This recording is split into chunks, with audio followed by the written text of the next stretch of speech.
Muy buenas tardes para todos. Muchas gracias por estar aquí. Muchas gracias a Fernando, María del Rosario y Ricardo por aceptar esta invitación a esta conversación.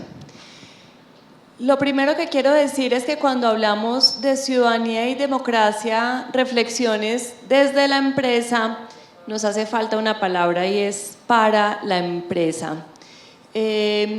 Y tal vez no solo para la empresa, para todos los ciudadanos, para todas las organizaciones, para nosotros como ciudadanos corporativos.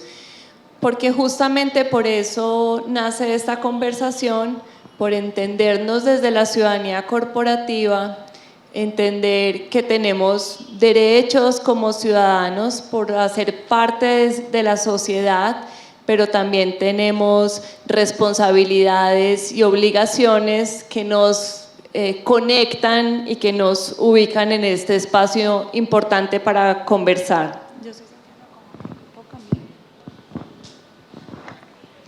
Bueno, entonces les voy a contar, mejor. Les voy a contar sobre nuestros invitados. Tenemos a María del Rosario. María del Rosario actualmente es la directora del Museo de Antioquia. Lleva toda su vida profesional dedicada a trabajar sobre el arte y la cultura, como periodista, como secretaria de Cultura, desde la academia, investigando y entregando desde esa mirada del arte también a la ciudadanía de la ciudad, de la región y del país. Fernando trabaja en Corporación Región y es experto, activista en derechos humanos y en todos los procesos de educación que llevan a que se puedan formar y podamos actuar como unos ciudadanos críticos, que nos incomodemos, pero que tengamos acceso a los derechos. Y Ricardo Jaramillo es actualmente el presidente del Grupo Sura. Lleva 8 años trabajando en el grupo, antes en el banco. Es ingeniero civil, pero tal vez lo más importante para esta conversación también es su sensibilidad frente al arte, frente a la cultura, a los temas sociales y al rol y la forma de hacer empresa en la sociedad.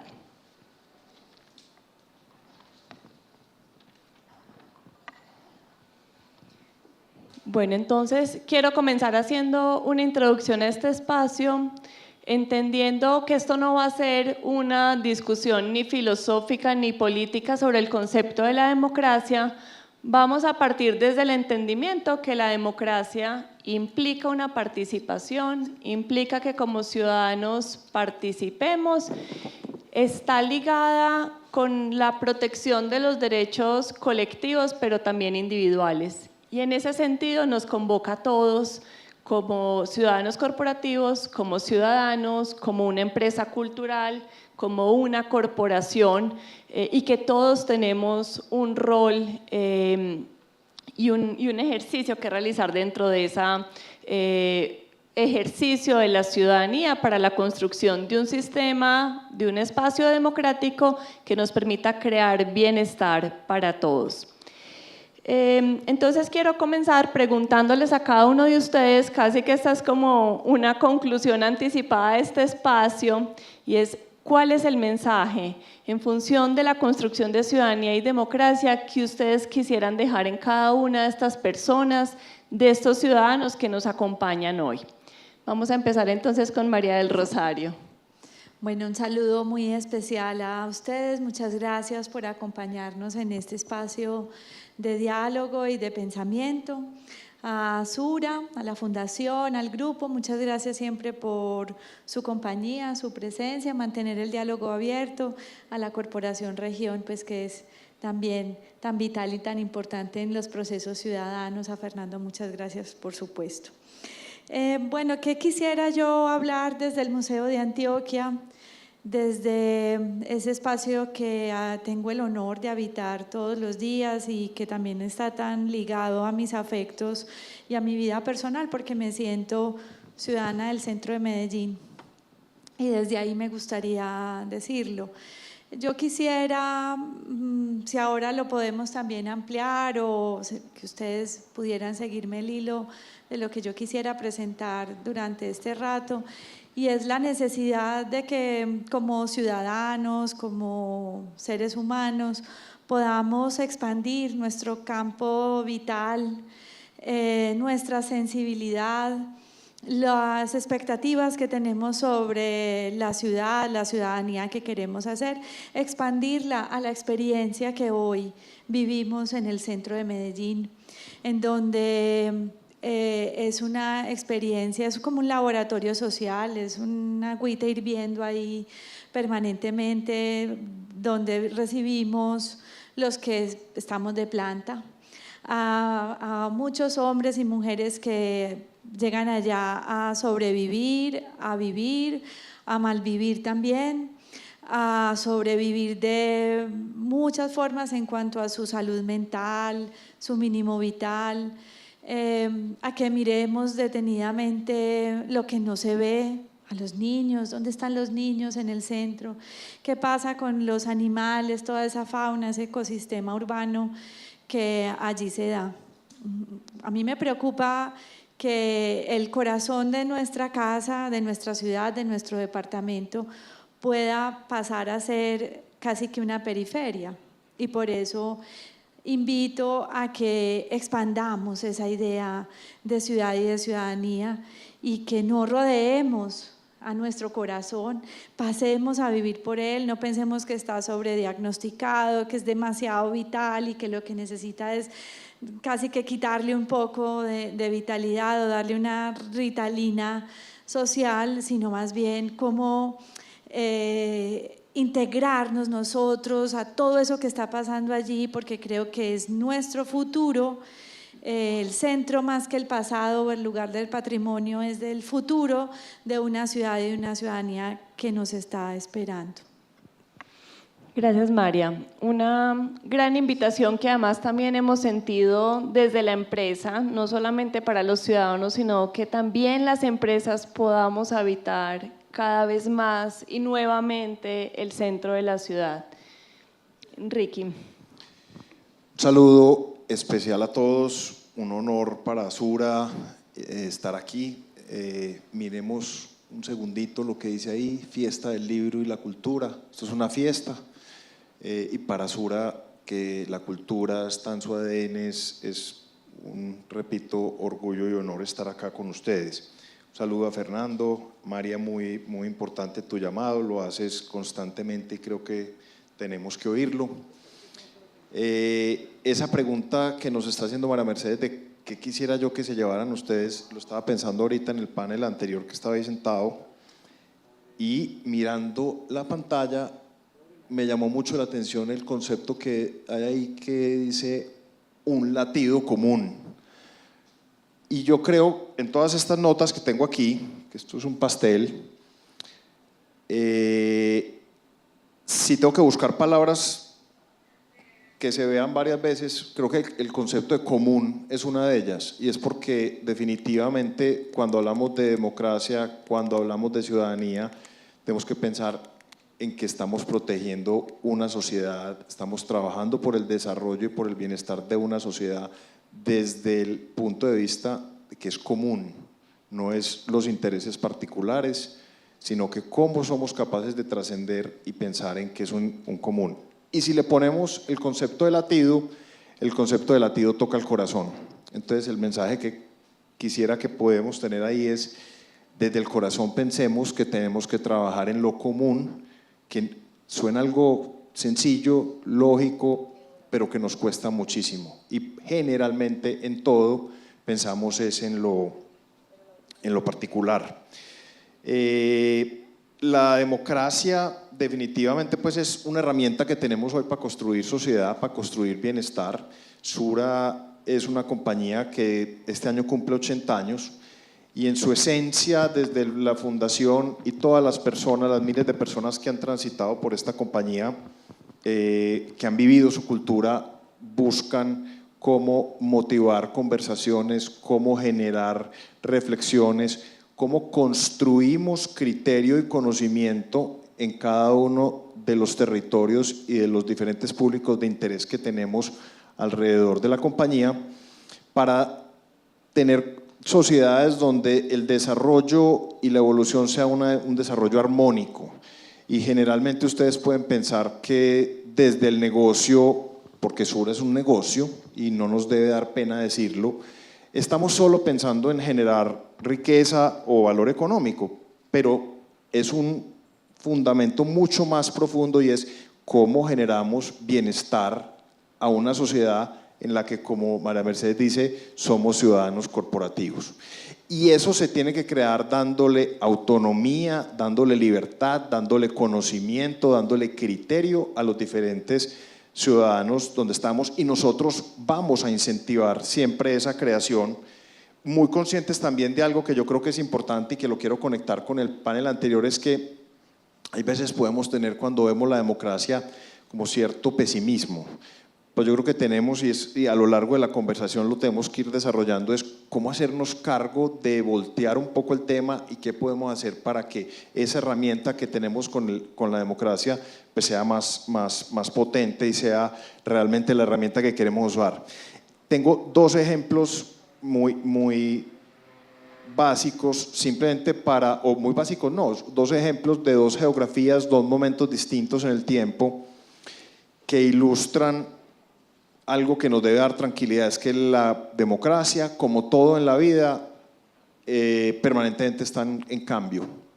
Y no quiere decir que estemos involucionando, en algunos aspectos puede que alguien lo siente así, pero siempre hay cambio. Y cuando vamos, siempre tenemos como la panacea de pensar en la democracia griega, y la democracia griega era de unos poquitas personas, una cantidad de excluidos, los esclavos estaban excluidos, las mujeres estaban excluidas, los extranjeros estaban excluidos, y solo podían votar los ciudadanos, que eran muy pocas personas, y estamos hablando del siglo pues, V antes de Cristo.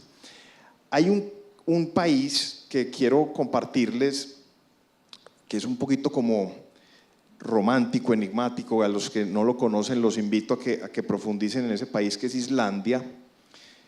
Tuve la gran oportunidad de visitarlo, y Islandia, que es uno de los países que más libros per cápita imprime, lee y escribe, que tiene 350.000 habitantes, es una de las primeras democracias digamos, en la era después de los griegos, más hacia lo cercano a la Edad Media.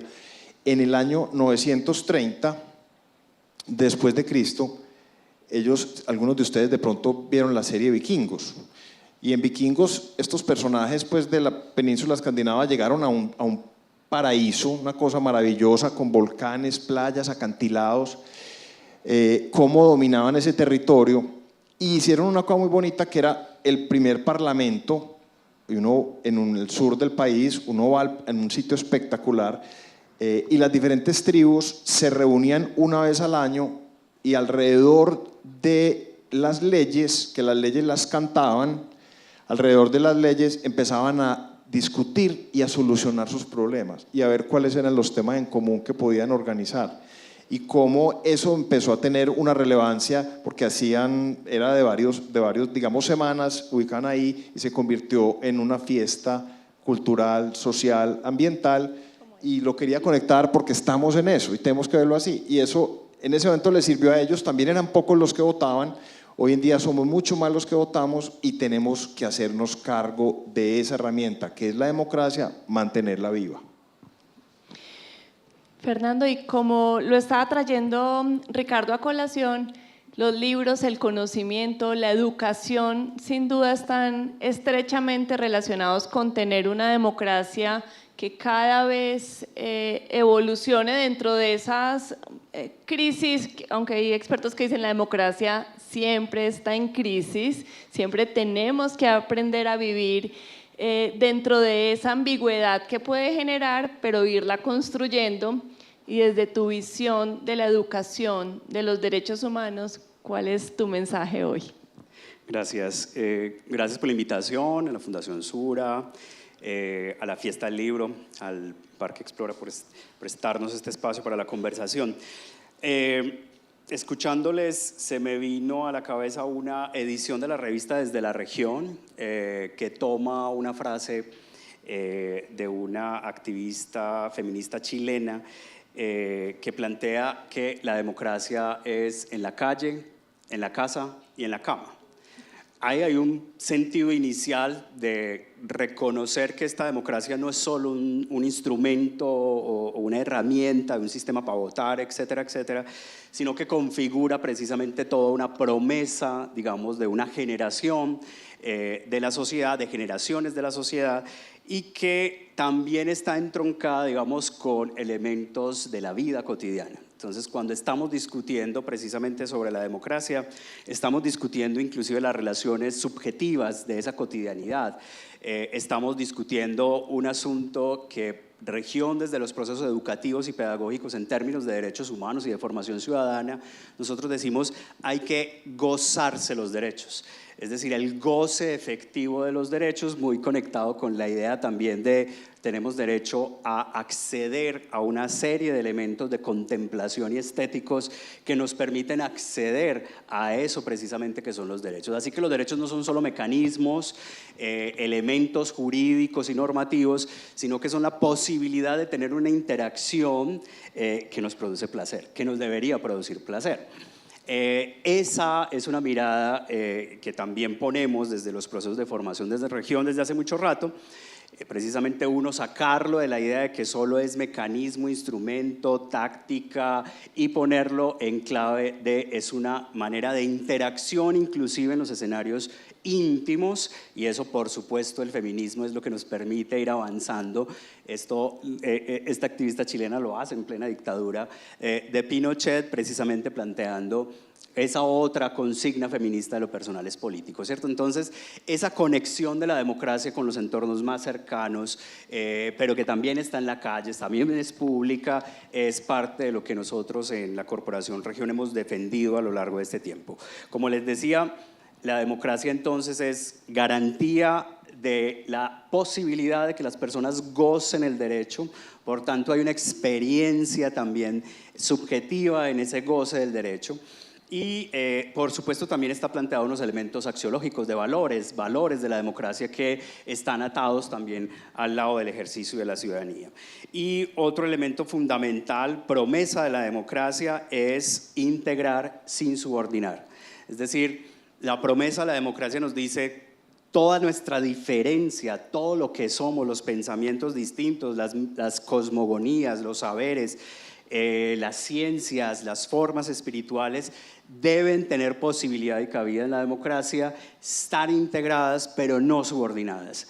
Ese es un reto fundamental y tremendamente profundo de la democracia. Gracias, Fernando.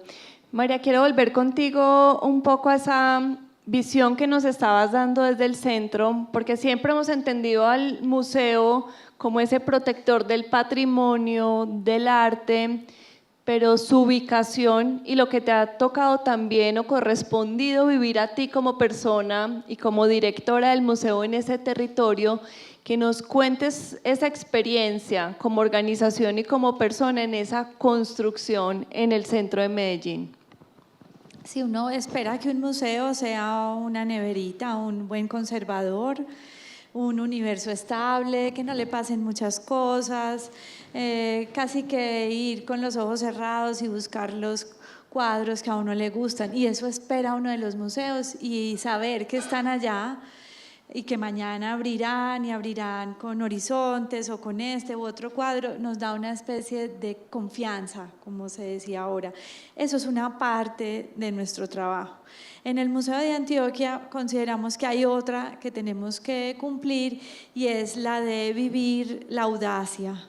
O sea, al museo no solamente le corresponde ser un conservador, sino que le corresponde ser un conservador audaz. Eso es un poco paradójico.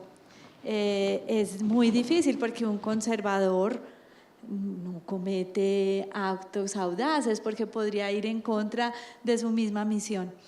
pero en el museo tenemos que encontrar esa capacidad de ser un conservador audaz, porque nuestro entorno y nuestro medio es audaz, es desafiante. Entonces hay que ser un poco valiente y creativo para responder. A mí no me gusta trabajar en un ovni, no quisiera trabajar en un ovni. Qué pena, ¿cierto? Uno llegar a un lugar donde no lo están esperando y aterrizar. En el mismo sentido, no me sentiría bien trabajando en un museo ovni. Es decir, que pudiera estar en cualquier lugar indiferente, como está aquí, está allá o más allá.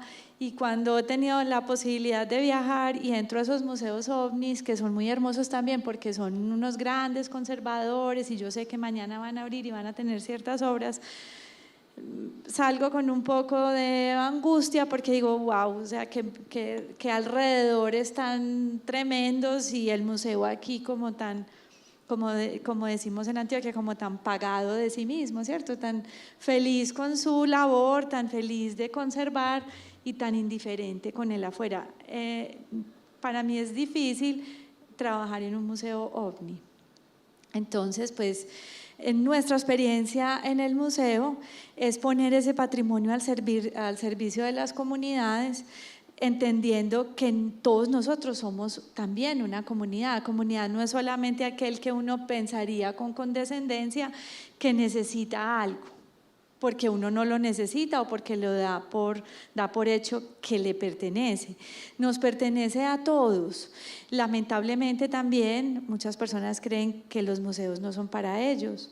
También parte del trabajo nuestro es que todos consideren que el museo también les pertenece, que no es una de esas instituciones que están mediadas solamente por la capacidad de acceso, sino que, como lo decía ahora Fernando, puede ser gozada, puede ser disfrutada por todos, y en ese sentido pues estamos en el proyecto de abrir las puertas, que podamos abrir o que sepamos tengamos la capacidad de hacerlo, conservando el patrimonio, pero poniéndolo al servicio de esas comunidades que por décadas han sobrevivido, han explotado el espacio público, han hecho tantas cosas porque de pronto les hemos negado esa capacidad de comunicación entre el edificio y la calle, y ahora el arte, consideramos, tiene una posibilidad de restituir aquello que hoy somos conscientes que tenemos que hacer. También somos parte de un largo proceso.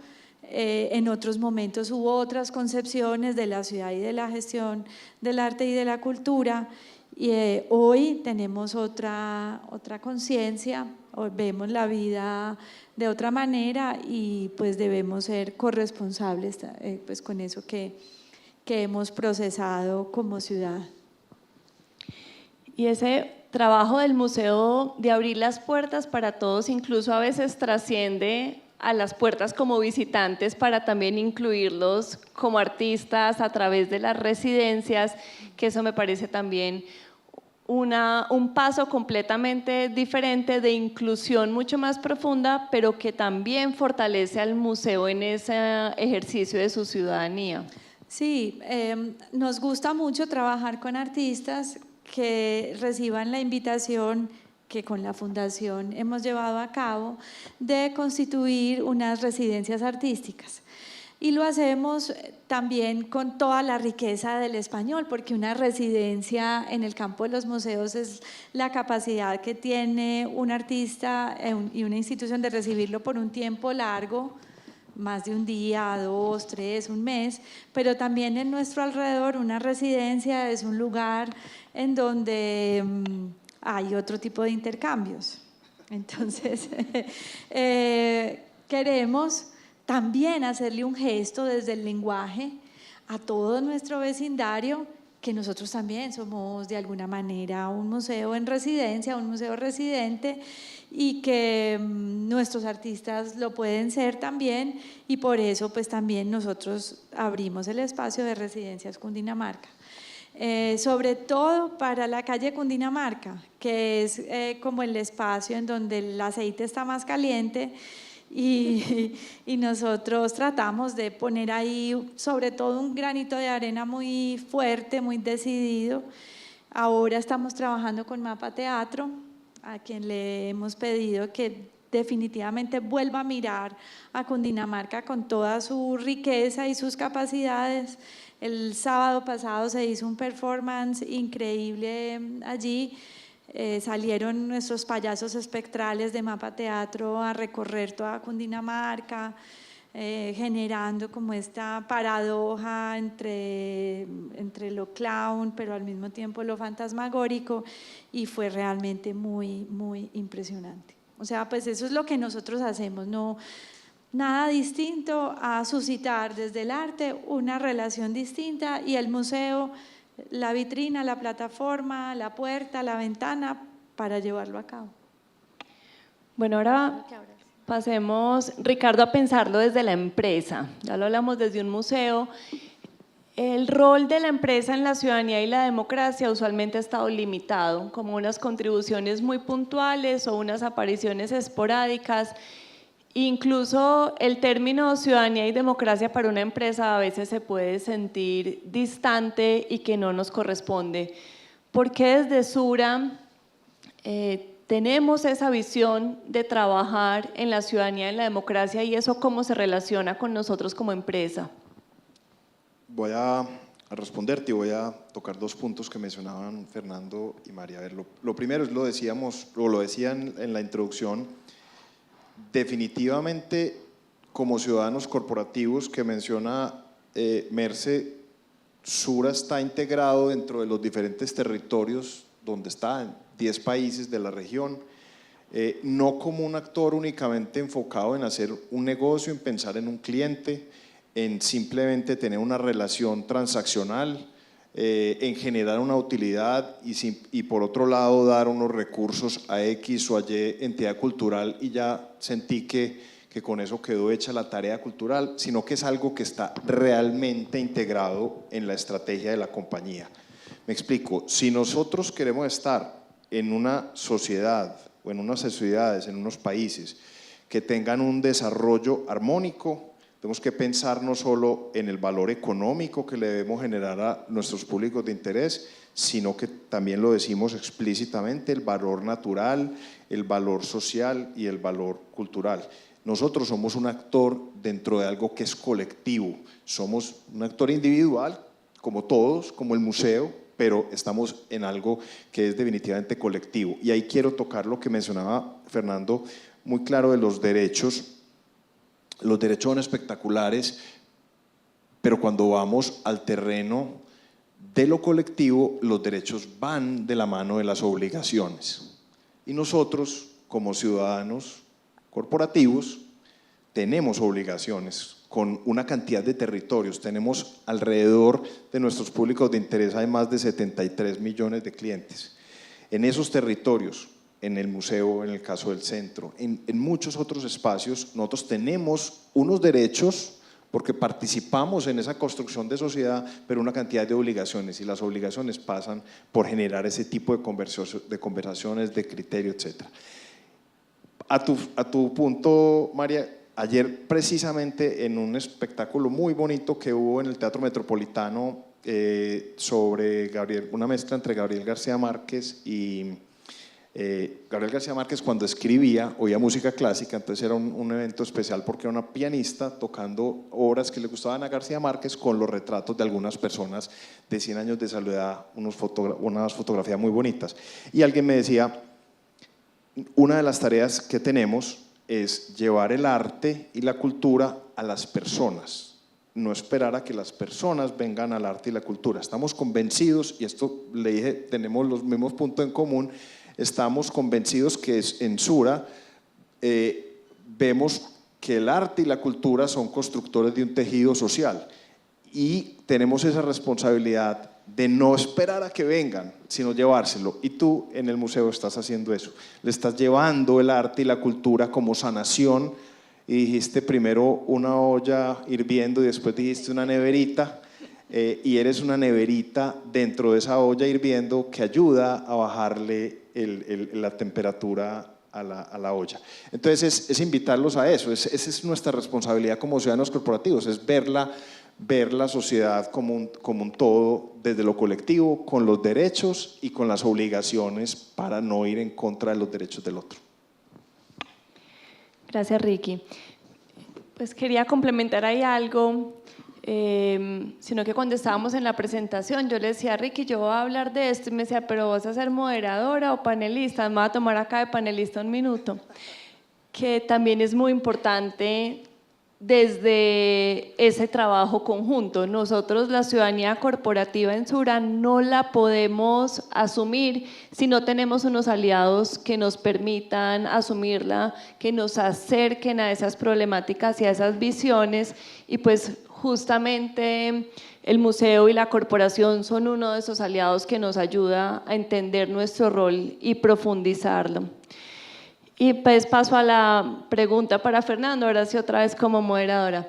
Fernando, desde región hay un conocimiento muy profundo de los temas sociales, de las brechas que existen en diferentes territorios. Ustedes desde la investigación, pero también desde la vivencia y la experiencia, conocen muy de cerca esas problemáticas. Y quisiera que nos contaras cómo esas brechas, esas desigualdades tan profundas que María nos describía en un territorio, pero que las podemos encontrar de una manera diferente en otras, afectan nuestra democracia. Usted me para porque me pusiste una cosa que me emociona. Yo voy a empezar por un ejemplo que planteaste y con otro que hemos venido lidiando o mejor poniéndonos de frente en un proyecto que estamos desarrollando en el oriente antioqueño. La expresión que también hemos escuchado, los museos no son para mí, la sensación de que no son para mí.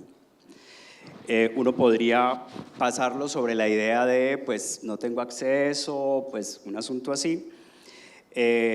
Y otra expresión que nos planteaba una madre buscadora en el oriente antioqueño, en un proyecto que desarrollamos de acompañamiento a personas buscadoras de víctimas de desaparición forzada, le decía algo a la compañera de región que le acompaña, le decía, es que a mí me da pena salir de la casa porque yo soy muy pobre. Esas dos expresiones tienen, digamos, la concreción de la exclusión, que es un fenómeno absolutamente objetivo, pero también es simbólico. Se construye precisamente sobre la idea de lo que está ahí, esos elementos que están puestos en esta sociedad, no me pertenecen, no merezco acceder a ellos o no son hechos para mí, ¿cierto? Uno de los efectos tremendos, dramáticos, en el sentido de lo poderoso y de que está a la esencia nuestra, es sentir que hay cosas que no merecemos de la democracia, de las promesas de la democracia. Es como si nos plantearan unas barreras. Unos pueden acceder, otros no. Y esos mecanismos de exclusión precisamente son en algunos casos muy sutiles, en otros muy directos, y precisamente nos van aislando como sociedad. Yo creo que uno de los elementos por los que quiero empezar es por ahí, es decir, la exclusión es un efecto de la desigualdad y lacera profundamente la democracia. Otro elemento clave del efecto de la desigualdad precisamente en la democracia, en la construcción de la democracia, como decíamos ahorita, es que le resta la posibilidad a las personas de participación activa. Entre decido comer, la sobrevivencia y participar de espacios, mecanismos, procesos, hay unas brechas concretas de condiciones que hace que las personas puedan participar de manera plena, participar de manera efectiva o no participar. Si yo tengo que decidir en zonas rurales, en zonas urbanas, de ir a una reunión de la Junta de Acción Comunal, del comité no sé qué, o jornalear, que es con lo que yo puedo mantener a mi familia, ahí se va debilitando el sentido de la participación y la posibilidad real de la participación. Entonces, un elemento clave que está en el corazón, en el latido de la democracia, es la participación. Si la desigualdad genera barreras, como la genera para la participación, la democracia se debilita. Si la sociedad en conjunto tiene dificultades para participar, estamos entonces dejando el espacio para que unos que tienen ciertas condiciones que se convierten en privilegios sí puedan hacerlo. Por tanto, entonces son copados los espacios de participación que están pensados para todos y todas, para quienes tienen ciertas condiciones para participar. Ponías ahorita, Ricardo, el tema pues, de los modelos de democracia griega que estaban absolutamente limitados a ser ciudadano, no ser mujer, tener propiedad, no ser extranjero. ¿Qué hay de esa distorsión de la democracia hoy que hace que esos espacios puedan estar bloqueados para ciertas personas? Y en ese sentido, la desigualdad vuelve entonces a afectar la democracia por la vía de la participación, pero además entonces va constituyendo una capa de élite que sí está, digamos, con capacidad para participar de esos espacios. Lo otro es que la desigualdad, pues por supuesto, genera, digamos, retrocesos en los elementos de sobrevivencia. Ya lo sabemos, la desigualdad genera efectos en los derechos y en la garantía de los derechos. Los niños y las niñas que tienen bajo peso al nacer nunca van a recuperar, digamos, la configuración cognitiva para el aprendizaje. Ya entonces estamos en retroceso. El sistema educativo montado en una estructura social desigual es un sistema educativo desigual. Por tanto, la promesa de que la educación rompe la desigualdad no es cierta, porque si ya está parapetado en la desigualdad misma del sistema, estamos en un círculo vicioso. Y lo otro, para terminar, y vuelvo con esto que me parece muy bello, es que también esa dimensión de la desigualdad va restando la posibilidad de entender, comprender, incorporar, pasar por el cuerpo, como decimos nosotros en región, en las organizaciones sociales, que la producción cultural es una esencia de la sociedad, de todos como seres humanos. Y entonces el museo y nosotras y todos estos procesos, la pregunta que tendríamos que hacer son las condiciones por las cuales permitimos que la cultura se produzca en los entornos que están allá y, por supuesto, generar conexiones, pero menos decir, venga que aquí está o venga yo les llevo, sino venga las dos cosas, venga que aquí está, venga yo les llevo y venga cómo logramos producir eso que está en la inmanencia precisamente de nuestra condición humana, que es la cultura, esa producción cultural. Ahí también, si generamos unas condiciones básicas, si achicamos la desigualdad, el acceso a ese goce de derechos, pero también la posibilidad de explorar toda esta sensualidad humana que se coarta precisamente por las carencias y por los elementos de desigualdad y exclusión. Gracias, Fernando. Sumado a lo que estás diciéndonos, también podemos ver un panorama pues, desde el centro, desde la desigualdad, pero también vemos entonces polarización todo el tiempo, ataques, y lo entendemos como unas capas, ¿cierto? Hay como una capa que nos envuelve en la que estamos viendo todos esos efectos negativos, pero cuando empezamos a profundizar y en ejercicios de conversación como Tenemos que hablar Colombia o Hablemos Medellín, empezamos a ver que en realidad las personas, independientemente de la ideología que tengamos, podemos sentarnos a conversar y llegar a acuerdos, que la polarización no está en ese plano.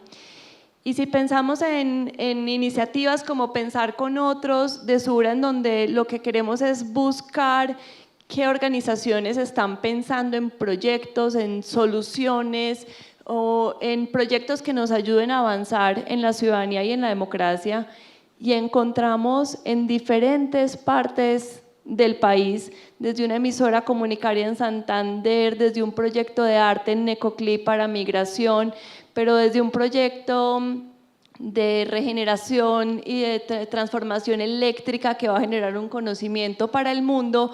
Ahí hay un montón de riqueza y de conocimiento que a veces es invisible y que tenemos que elevar para que llegue también esa otra capa que tenemos.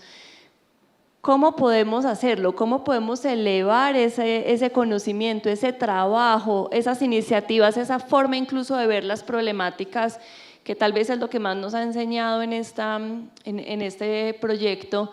¿Y cómo podemos ponernos de acuerdo para empezar a enfrentar y superar y evolucionar la democracia a los términos que queremos? Entonces podemos empezar con Ricardo. Es una pregunta muy profunda. A ver, lo primero es un poco desde Sura, y lo digo más en lo personal, me siento un privilegiado gigante por lo que estás diciendo, Merce, y por lo que dices, Fernando, de tener una cantidad de privilegios que nos permiten conocer una cantidad de actores y vincular una cantidad de actores que uno dice, ¿cómo puedo hacer para unir esfuerzos y que realmente tengamos un latido común? Entonces eso suena como romántico y uno dice, en el día a día no se logra y las individualidades priman sobre lo común. Entonces eso es un reto que como sociedad tenemos. Y uno se pone a ver la pandemia. La pandemia, en teoría, todos decíamos, cambió el mundo. Llegó pues el bicho y nos unió, ya todo va a ser maravilloso. De aquí en adelante, se acabó la pandemia, nosotros teníamos un jefe que nos decía, ustedes son tan locos, apenas se acabe la pandemia, todo va a volver a como éramos antes. Ni una cosa que mató, la cantidad de gente que mató, nos unió después de eso. A los meses ya se nos olvidó eso qué significa. Esos momentos de solidaridad que teníamos se nos olvidó. No estoy siendo, digamos, no quiero entrar en un ciclo o en un círculo de negativismo, pero es que como sociedad nos tenemos que cuestionar de nuevo en ese punto, es que prima lo particular, lo individual. Entonces, ¿cómo solucionar el tema? Yo creo que definitivamente es primero ser conscientes de que tenemos esa situación. Este tipo de conversaciones, el solo hecho de que aquí haya personas que estén diciéndome si de pronto yo puedo pensar más en un latido común y pensar, como dice María, en las realidades que hay en el centro de la ciudad y no simplemente pasar desapercibido o ir a alguna exposición porque conocí a X o a Y o a Z o me invitaron y voy y salgo, sino cuál es la responsabilidad que tenemos cada uno precisamente para esos sistemas en los que vivimos y pasa por hacernos cargo, pasa por ser conscientes de lo que estamos, pasa por ser capaz de derrotar esa utopía de que todo se va a solucionar, pero que si no me hago cargo de lo que a mí al menos me toca, no tengo la conciencia tranquila de lo que, de nuevo, para conectar, de los derechos y obligaciones que tengo. De pronto di mucha vuelta porque no es fácil la pregunta. ¿Qué podemos hacer para solucionar toda esta situación? Cuando Fernando dice, es que yo estoy pensando entre comer o participar, ¿cómo le vamos a decir a esa persona que deje comer? ¿Cierto? Esa es la realidad en la que estamos, pero hay que afrontarlo y desde cada una de las instituciones que estamos hacer lo que se puede hacer para eso. Fernando. Bueno, yo quiero terminar con esta idea de comer o participar para no dejarla así en los lugares, sí, en los absolutos, justamente para plantear el punto de fuga de esos dos lugares que parecen completamente extremos, y es que a pesar de eso, a pesar de no tengo para comer, la ciudadanía, la construcción de ciudadanía de este país, la construcción de democracia, la posibilidad de alternativas a todo esto que parece algo así como apague y vámonos, es que aquí pues una guerra de este nivel, corrupción a este nivel, desigualdad, es como que una pesadilla. Pero a pesar de todo eso, hay esos puntos de fuga que resisten ese tipo de cosas y participan, sacan adelante los procesos. Los movimientos de víctimas pues no son los que tienen todo resuelto, ¿cierto? O sea, justamente esa expresión de la sociedad nos está diciendo, allí hay un elemento clave. No para decir un poco en este discurso de si ella lo hizo, que no tiene nada y mire entonces todo lo podemos hacer, sino imagínese si tuviera las condiciones básicas, todo lo otro que podría pasar. ni la idea de esta imagen de si no se tiene condiciones, no hágale, resista, el amor, todo lo puede y toda la cosa, ni tampoco la otra idea de que si no están esas condiciones tampoco podemos hacer nada, porque eso sería invisibilizar un fenómeno muy concreto y potente de esta sociedad, como lo llama María Teresa Uribe a propósito, que estamos en ese proceso de ciudadanías mestizas. Estas ciudadanías nuestras son de un mestizaje tremendamente poderoso que justamente se ha construido desde la resistencia, muy alejado de los modelos pues, de democracia liberal del siglo XIX a unas ciudadanías muy sui generis latinoamericanas y mucho más colombianas. Entonces, ahí hay un punto de fuga. Esas resistencias, esas fugas que hay ahí, que están llenas de creatividad, de fuerza, de esperanza, que uno no sabe de dónde, que nos hacen aprender a cada rato, ahí hay una posibilidad. Ahora, yo creo también que hace rato venimos conversando, venimos abriendo espacios, teniendo tensiones también con eso, porque desde Región creemos que este diálogo, Región siempre se ha dicho, somos puente, ¿y ustedes por qué conversan así y están ahí? Somos puentes, o sea, y los puentes siempre se les tira durito. Pero también queremos, como en esos temas de puentes, plantear que yo creo que sí se puede construir una alternativa de una propuesta que vaya relacionada con el fortalecimiento de la sociedad civil en clave de una economía más enfocada precisamente a las condiciones básicas para todos y todas. O sea, ahí entonces hay un diálogo que nosotros tenemos que aprender. Si a nosotros nos dicen, venga, haga una propuesta económica, los derechos son muy importantes, todos derechos para todos, o sea, también tenemos que incorporar una reflexión sobre la dimensión económica de la democracia, justamente para que podamos tener alguna alternativa de transformación.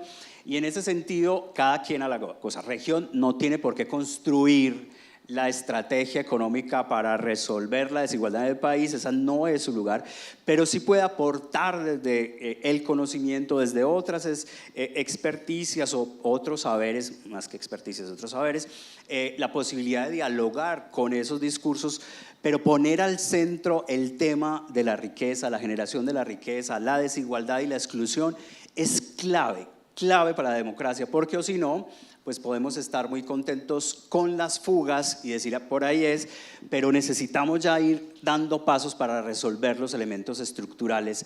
El latido común, el latido del bien común, que es otra cosa que el bien público. Cuando hablamos del bien común, o sea, solo esto que está planteado ahí es un cambio de enfoque, pues uno ve lo que quiere ver, ¿cierto? Pero la noción de bien común significa avanzar de la idea de bien público como un instrumento. Esa idea de latir en un bien común creo que es una clave de transformación importante. Le pido un segundo la palabra a la moderadora. Sí, señor panelista. Sí, perfecto. No, quería poner un ejemplo con lo que estás diciendo, que materializa muy claro la situación y la conexión entre lo económico, los derechos y los bienes básicos. Colombia, no sé si ustedes saben, es uno de los únicos países que tienen su constitución como derecho la salud. Entonces decimos, tenemos que tener salud, pero económicamente no es viable el sistema de salud que tenemos hoy. Y en Sura nos tocó tomar la decisión una de las decisiones más dolorosas de nuestra historia, es decir, si no estamos en un sistema viable, tenemos que levantar la mano y decir, no somos viables dentro del sistema. Ese es un ejemplo perfecto para decir, la sociedad tiene que ser viable para yo poder ser viable. Y eso aplica a todo y a lo que estás diciendo ahí. Gracias por la… Dale, Mario. Bueno, desde la cultura yo creería o me gustaría mucho que pudiéramos volver a trabajar juntos y en equipo. Digo volver y pues aquí me refiero a la maestra Marta Elena Bravo, que está allí arriba y que inspira para tantas cosas su trabajo y su manera de entender la cultura, porque bueno, yo cuando empecé en todo esto y que quienes estaban haciendo su propia gestión y eran los líderes de los procesos, pues no era difícil encontrarnos o encontrarlos trabajando y que nos dejaran estar ahí un poco silenciosos en proyectos como los salones regionales de artistas, las locuras que se le ocurrieran a Paul Bardo, el Marta Elena, la misma Sura, y Basarte, tantas cosas que se hacían soñando y también soñando sin plata.